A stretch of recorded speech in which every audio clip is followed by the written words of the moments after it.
So the conversations around the Rings of Power Season 1 have really been heating up lately, and I don't expect this topic to quiet down for some time because we have 6 weeks of this show. 6 weeks.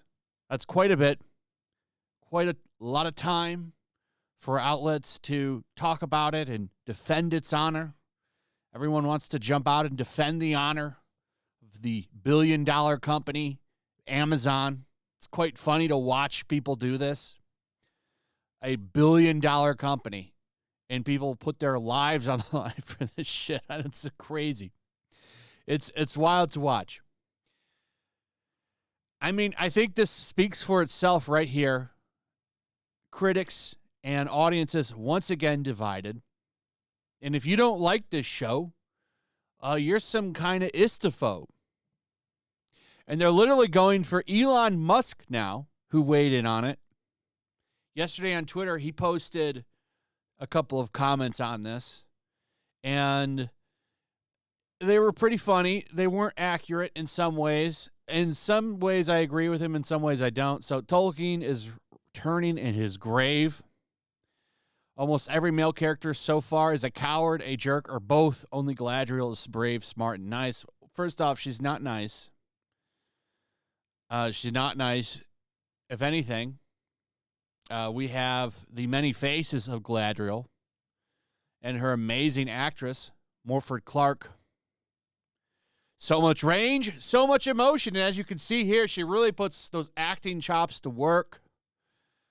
So much range in her emotions. She really just brings the role to life. Her character is always angry and annoyed. So I don't know where he's getting the nice from. I really don't. The nice, not so sure. But either way, it was funny to watch him take swipes at the show. It really was. And for a lot of reasons. Number one, the media is very angry at him because he dared to buy Twitter at one time. Ended up exposing Twitter as a big bot house, which doesn't look good. It means people are directing attacks at people with bots and pushing up their platform with bots, which makes Twitter even more worthless. Gina Carano wasn't wrong to leave Twitter, by the way. It was a smart move, to be honest. I mean, Twitter is a cesspool. So Elon Musk puts this out. Metro jumps in, says on Twitter, for some reason, Elon Musk has weighed in on the new Lord of the Rings series, Rings of Power, and expects us to care. Oh, you don't care? Then why'd you write an article on it? And it's not just this. There's also this article. They wrote 2 articles on it, but they don't care, right? He expects us to care, but then they write 2 articles. One on him initially saying something. Oh, did they update it? They did update it. That's why it says Neil Gaiman hits back at Elon Musk's brutal swipe at cowardly male characters in the Rings of Power. But originally, it was just Elon Musk takes brutal swipe at male characters in Rings of Power. And they updated the title to put Neil Gaiman in there as the focus. That's interesting. Neil Gaiman, bending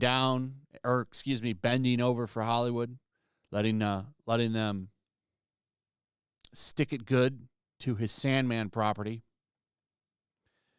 I don't even see much in here. Elon Musk doesn't come to me for advice on how to fail to buy Twitter, and I don't go to him for film, TV, or literature criticism, he fired back. Oh, wow, he really showed him, didn't he? Neil Gaiman. No one cares about you anymore, Neil Gaiman. So it's just funny to watch them get salty over this. At least it is to me, because he's right in a lot of ways. Tolkien probably would be rolling in his grave. And most of the male characters are pretty dumb. They're pretty stupid in the show.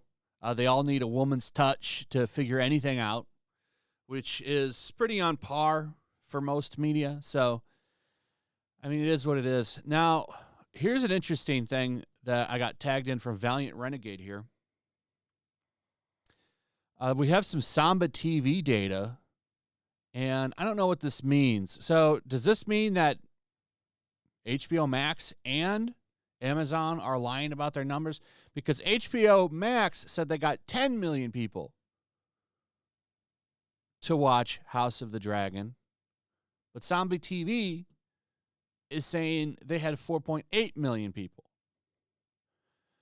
Demand for Game of Thrones content drove more than half of all viewers to watch House of the Dragon premiere within the first 6 hours of its initial L+3 day release window. Buzz from the premiere helped boost overall viewership to 4.8 million households in the first few days. I still think, regardless, 4.8 million is a lot of people. So, congrats. I like this show quite a bit. I'd really have to pore over what the hell all of this is from. But, you know, I'm just showing you what's here. And then here's this one from Samba TV. 1.8 million U.S. households watched the debut episode of Lord of the Rings, Rings of Power on Prime during its first 4 days available to stream, scoring the largest Prime Video premiere of the year. Hashtag the Rings of Power. And this is 1.8 million. They said it was like 25 million. So I don't know. Is this just on a smaller scale? I don't know. Now, Amazon said 25 million people watched it. So, interesting, nonetheless. Samba TV is probably one of the only outlets we have from an independent source other than Amazon and all these other outlets that puts these numbers together through streaming. Nobody else has the setup like them. So, this is what they're saying. I'm just putting it out there. I don't want to say they're wrong or they're right. I'm just showing you the data that they are presenting. So this is what's going on with some of the ratings. Now, what I love to see is a drop. So what are the ratings for this Thursday's episode going to look like next week? That I'm very, very curious about. Will there be a drop-off? How many people watched the first episode than the second episode? How many people dipped out after 30 minutes? I mean, these are questions I would love to have answers to, but I don't think we ever will. Anyway, that's pretty much it. Let me know what you guys have to say. Also, if you would, please subscribe. Hit that notification bell. Double check, make sure you're still subscribed. Hit that like button, share the video, comment below, and I'll see you guys on the next one. Peace. Make sure to check out my locals. There's a link in the description. It's a fun community that I'm trying to build over here. If you don't want to support me on YouTube, you can come over here. None of that money goes to YouTube. You also can just come over here for free. But if you are a supporter over here, I do plan on doing an extra live stream once a month and throwing links to the supporters so you can actually come on and have a supporter live stream with me. Also, it's a good place to catch all of my content. You don't have to worry about notifications like YouTube. They'll definitely work over here. So come check out my locals.